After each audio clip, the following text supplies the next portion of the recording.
I am really excited for this session. It's about a challenge that most of us are facing in one way or another, managing rising acquisition costs and a more complex performance marketing landscape. So Bryan Bumgardner, the Senior Director of Growth Marketing at Northbeam, is going to help us understand what the most successful brands are doing to cut through the noise by pairing AI and attribution with a strong foundation in first-party data. He'll be sharing how top enterprise marketers are improving efficiency, scaling growth, and beating the competition using smarter measurement and real-time insights. So please welcome Bryan to the stage.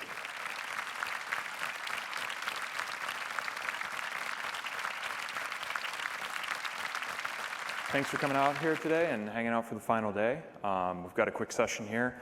A lot of what you're probably going to hear right now we've been talking about all week, but I feel like knowing that this is one of the last sessions, it's really important for us to reiterate what's going on and drive home Northbeam's special way of doing things. So first and foremost, as we've said in the introduction, I want to talk about a problem we're probably all facing, probably the reason you came to this session, and the solution that we at Northbeam have discovered after a couple years now of working with some of the smartest marketers in e-com. But first, a little bit about me. My name is Bryan. I'm the Senior Director of Growth at Northbeam. Northbeam is a first-party data and attribution solution for marketers. We've been in market about 4 years. Since that time, we've grown pretty exponentially. We're tracking about $19 billion of ad spend, about $84 billion in attributed revenue across 800 plus enterprise brands. I like to say, if you've seen an ad on Instagram in the last 20 minutes, you've experienced a Northbeam, right? We have brands like Timex, AG1, Manscaped, Hexclad, Thrive Cosmetics, Dollar Shave Club, Dr. Squatch, the list goes on and on. All right. In this process, we've had pretty intimate working relationships with the world's smartest and highest performing marketers. And today I want to share with you a little bit of what we learned about working with them and how they're thriving in this new era of marketing. But first, across all these brands, we've noticed a problem. Growth is more challenging and unstable than it's ever been. It's not as easy as slapping $1 into Meta and seeing $5 back. We're in a new world of marketing here, right? CPMs are rising across the board.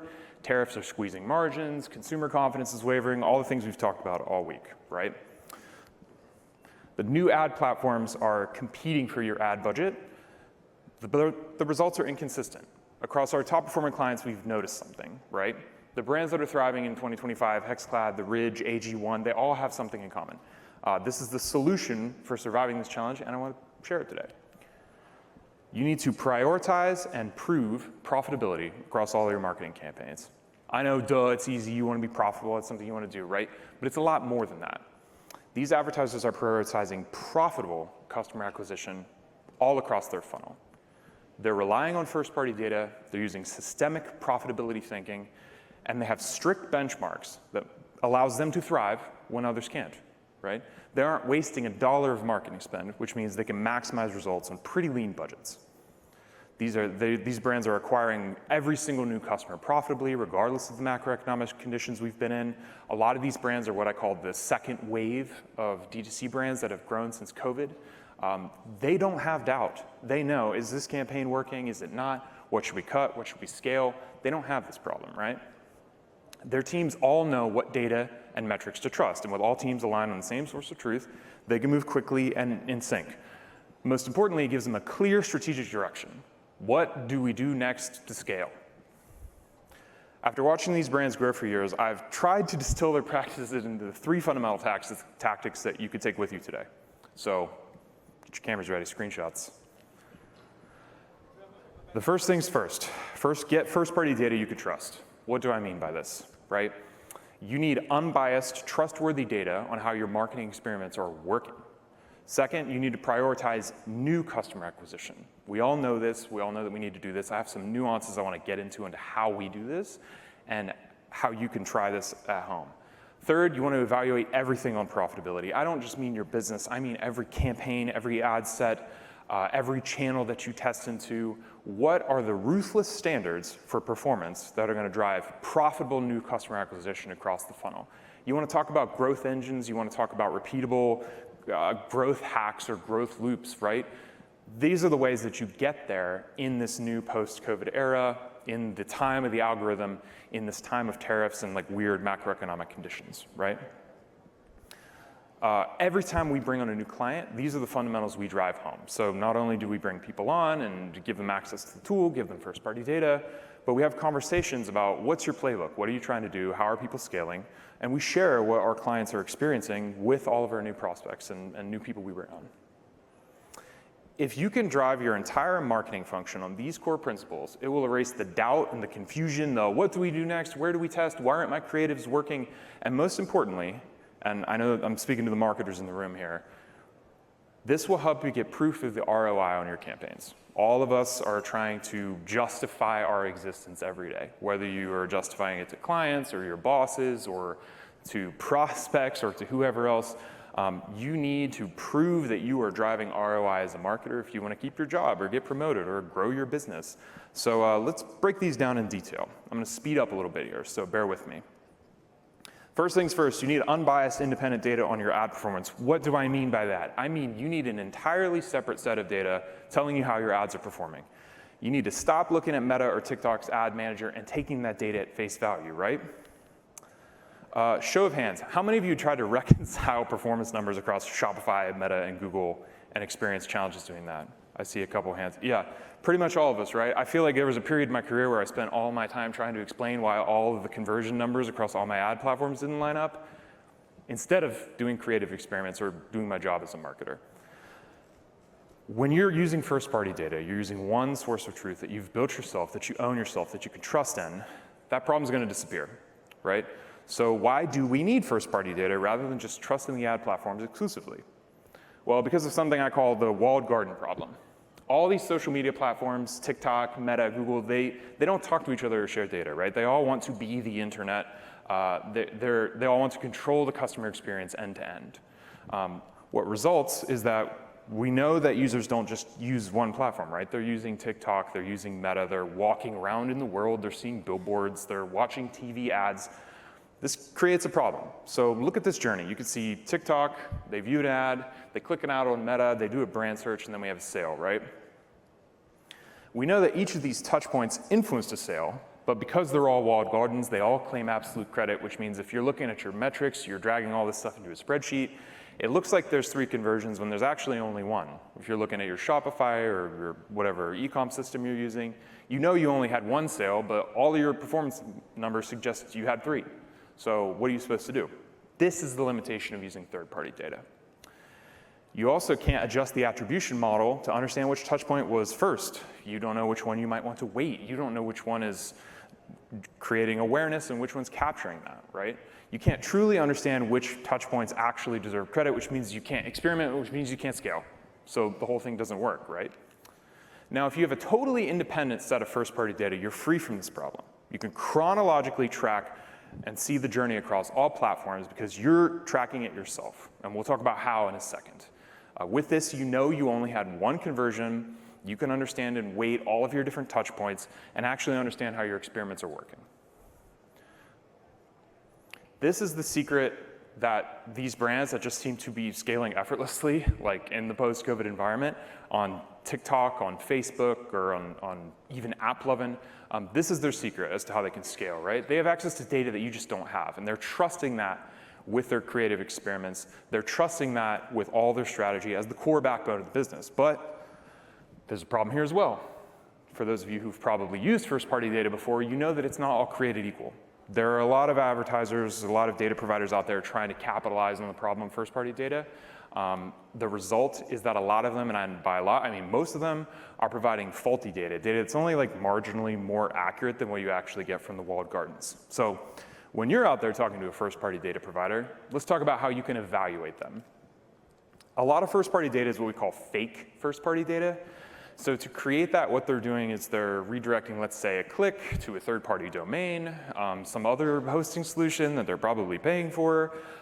They're probably slapping browser-collected cookies onto that, and they're calling it first-party data. They're giving you a journey that they're calling first-party, right? When actually they're relying on 2 separate third parties to generate that data for you. The problem is this is not stable at all. It is inaccurate, but it is easy and it is cheap, right? Which means the margins are good when they're charging you. This skirts around a lot of privacy rules as well, meaning any day, like a lot of this data could disappear. That's what we saw if you all were around during iOS 14.5. It's also built on third-party cookies, which change basically constantly and get removed a lot. So if you all remember, Google was basically trying to get rid of third-party cookies and put everything into the sandbox. So if you're building your entire business on this, like, that's a risk, right? This fake first-party data is less accurate, less reliable. It's in a legal gray area. It just isn't future-proof. You can block it. Safari blocks pretty much all of the things you see on the screen. So how are you supposed to use that as the basis for your marketing experiments, right? What does good first-party data look like? If you want to know that your first-party data provider is actually good, just ask first and foremost about the subdomain they use. Good first-party data redirects traffic to an owned domain, first-party cookies that you make yourself, that you control, and therefore is completely inside your control. You can adjust the metrics that you're tracking. You can adjust the touch points that you want to put on there. Privacy laws, terms of service changes, ad blockers, they just don't affect this process, right? Is this more expensive? Yes, that's why nobody does this. But it's more accurate, it's more trustworthy, and when you're burning tens of millions of dollars a year of spend on your ad campaigns, you can't really afford to cut corners in this data. So let's recap first party. The benefits of first party data: one, unbiased ad experiments. If you're running ad experiments right now and you are basing your performance on what you see in Meta, you only have half the story, right? You need to get actual truth from your testing. That's why your tests are not working.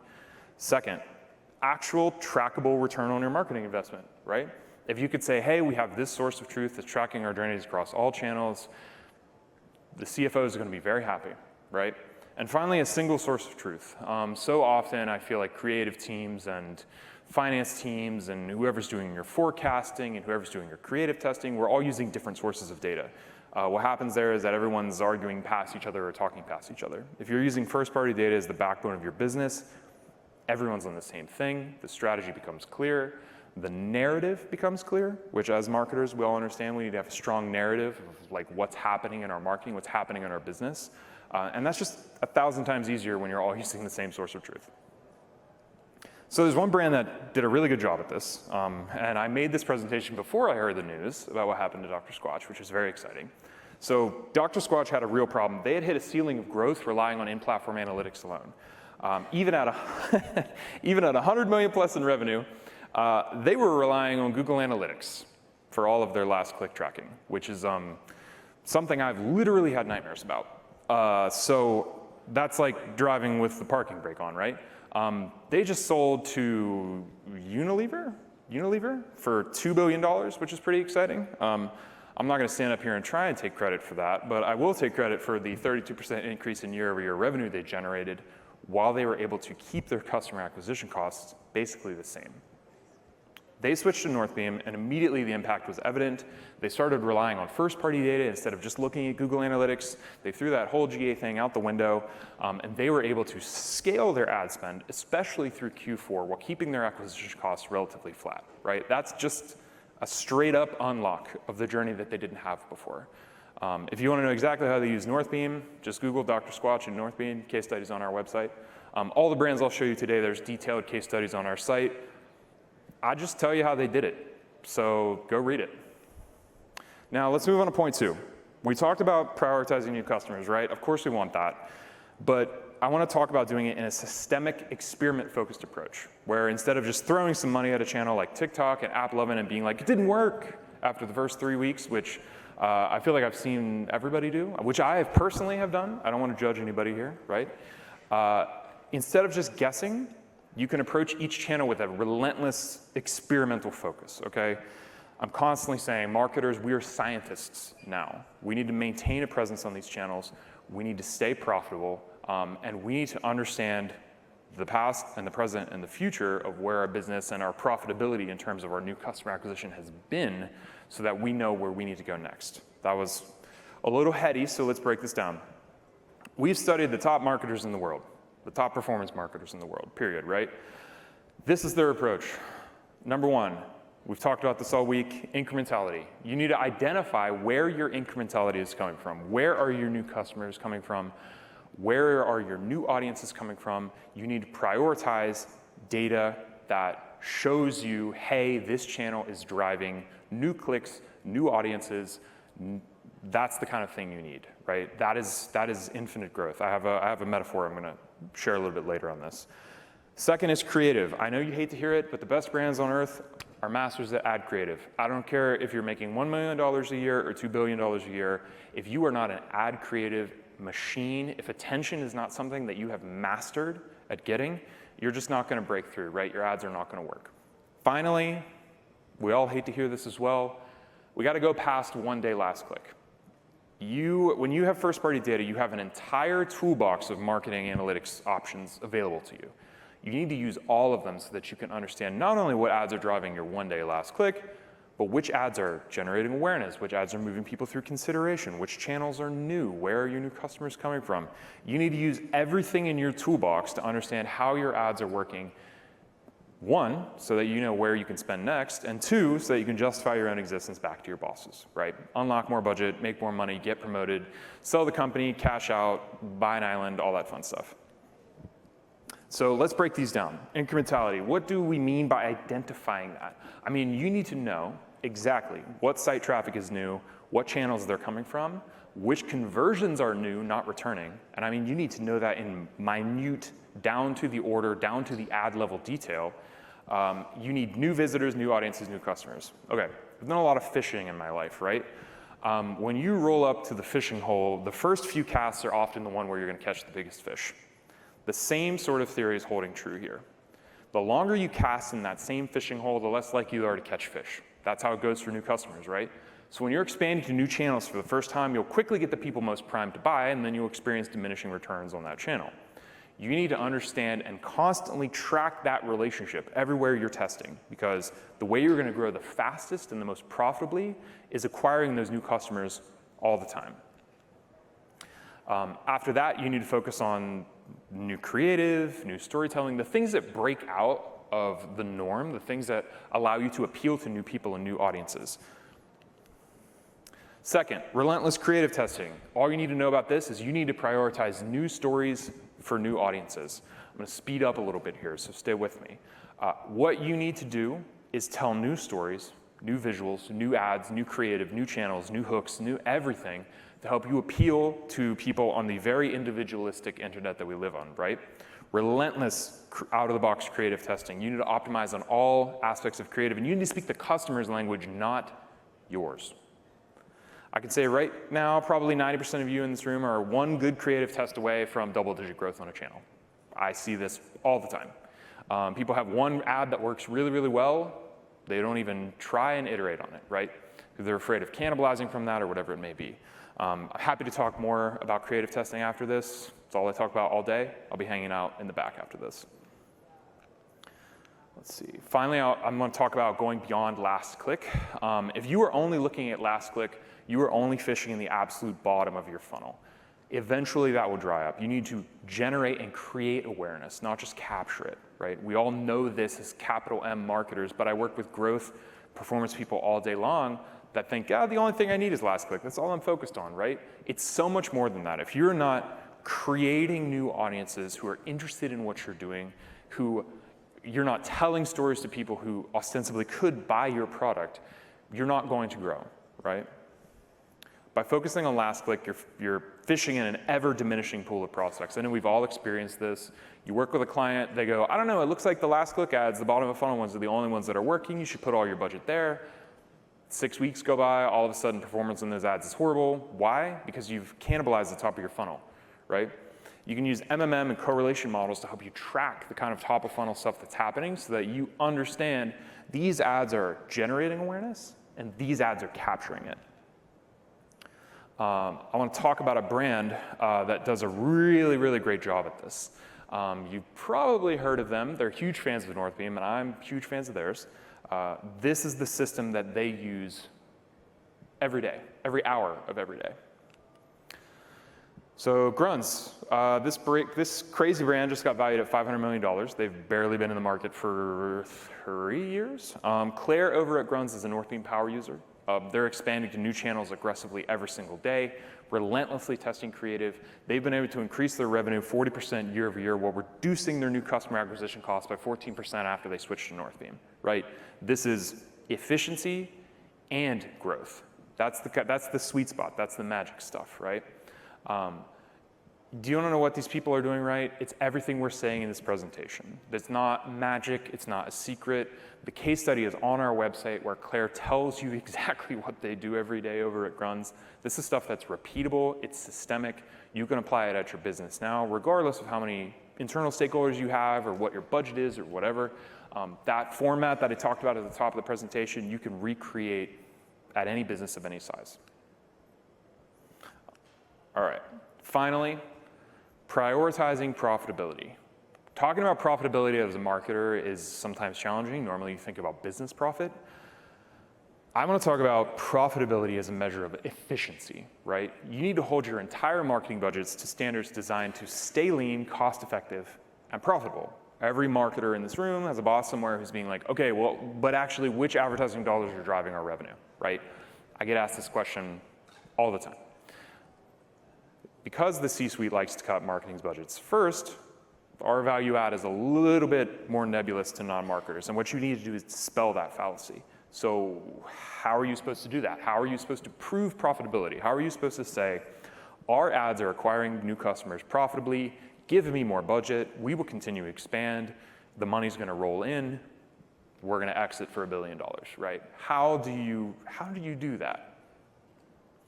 One, calculate your holistic targets for profitability. I'm not saying you specifically know that every single ad is generating customers profitably for you.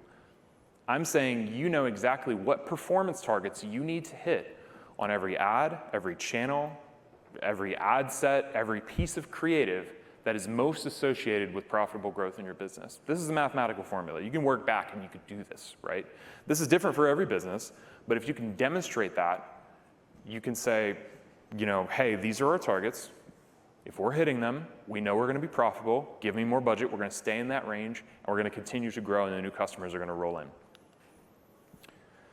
Two, you need to hold all of your ads against that standard. So tracking the daily performance here, every single day you are waking up and you are looking at your ad accounts and you're saying, are these ads within the targets that we need to hit to grow profitably as a business? You're gonna slash what works, you're gonna slash what doesn't work, you're gonna scale what does, until you're right on that line, you're right within that threshold. And finally, you're gonna do this across your whole funnel. So a lot of people are saying, but Bryan, how are you measuring revenue on awareness ads, right? And I'm like, first party data. If you have long look back windows, you have the ability to track every touch point, you know exactly what ads are driving your top of funnel awareness and you can attach revenue to them. So why are we not doing that, right? This is new, it's hard, it's challenging. But that's what these brands that I'm talking about in this presentation have figured out, and I am happy to get on a call and tell you any of this all the time, right? So let's break these down. When I say set targets, I mean having targets for ROAS, CAC, MER, whatever it is, for every single campaign, channel, ad set, piece of creative, whatever it is. This is the basis upon which your experiments hinge. You're trying to stay within that target of performance. This helps you with your accountability. You know, hey, these ads are doing a great job acquiring customers profitably. We're hitting our metrics goals that we know are driving the business. This also helps you know what to focus on next. A lot of times are sitting around being like, I don't know what channel to test, I don't know where to go, I don't know how well my campaign's performing over time. If you're measuring against a very strict set of targets, then you know what you need to do next, right? It takes the guessing game just out of it when you have a baseline and you understand what's happening. Second, let's break down tracking daily performance. All that media is kept to strict targets, right? This is an important one. We know we want to slash winners, you want to have champion ads, you want to scale those, you want to put more budget behind them, all that fun stuff. I think the most important thing is staying on target. So you don't want to underperform, right? You don't want to be in the red all the time. But you also don't want to overperform. I work with brands a lot who have crazy huge MERs, like double-digit MERs, right? Like marketing efficiency ratio in the double digits. That's a brand that needs to spend a lot more money because their ads are working so well that they could acquire customers more profitably and more aggressively and still be profitable. So it's important when I'm saying stay on target. It's not just about getting up to that target. It's about also making sure that you're pulling down to it. In many cases, That measure is going to be different for each business. I don't know what it might be for you. It might be your ROAS within a certain range. It might be your MER. It depends a lot on your mix. It depends a lot on the kind of ads you're running, and of course, the nature of your business across e-com, retail, whatever it may be, right? Finally, every single ad in your entire strategy must perform against your benchmarks. I know this is crazy, but everything. You can't just look at one-day click on one channel alone. Whether it's your CTV, your Spotify ads, your Meta ads, your TikTok ads, your app lovin' tests, everything affects everything else, right? So every single ad in your strategy must have a benchmark, and it must hit that benchmark. And if you can do that, then it's very clear, hey, we're doing a great job hitting our numbers. Give me more budget, we'll continue to scale. You keep adding money in there, you stay within those targets, and your business grows, right? It's just science. Easy to say, it's just science, right? But it kind of is. In kind of the same way cooking is science, Hexclad really approached this and applied this to their business, and I'll talk about them in a second. There's your benchmarking for profitability process. We'll recap this at the end. One of our favorite brands, and a brand that's been with us for a really long time, is Hexclad. They have a crazy consideration cycle, right? We're talking about $1,000 bundles for pots and pans.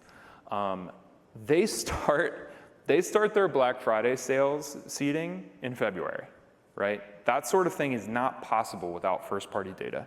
They've been able to grow aggressively, consistently into the hundreds of millions of dollars since they launched in, I believe it was 2020 or 2021. And they've just reduced their CAC year over year by having these really intense, long consideration cycles, by sticking to their targets, by using all of the tools in their toolbox to help them navigate this really long customer journey that you can't really measure with last click. Like if somebody's out there buying $1,000 pots and pans like on one day last click, that's somebody who has received a lot of ads up to that point, right? And Hexclad knew that. That's why they rely on first-party data to do this work every day. So coming up on the end here, these are the three fundamentals of growth that we preach all the time. You've heard a lot of these this week. If you're going to take anything away from here, it's these three. We're all talking about it. We all know it. There's a lot of tools that have been up here on stage today and earlier in the week that have helped you, that will help you do this work, right? This is the playbook we spread across all of our clients at the highest level. If you can drive your entire marketing function on these core principles, it will erase the doubt, the confusion, the what do we do next. Your strategy will get clear, and most importantly, your ROI will be a lot clearer. The why don't our data sources line up issue will disappear. It'll give you proof of ROI, the thing we ultimately all need to show as marketers, right? Now, we've talked a lot about our CommerceNext steps. This is what I want you to do when you leave here today. My last 2 minutes, I'll talk a little bit about Northbeam and this right here. Number one, how much do I trust our marketing data?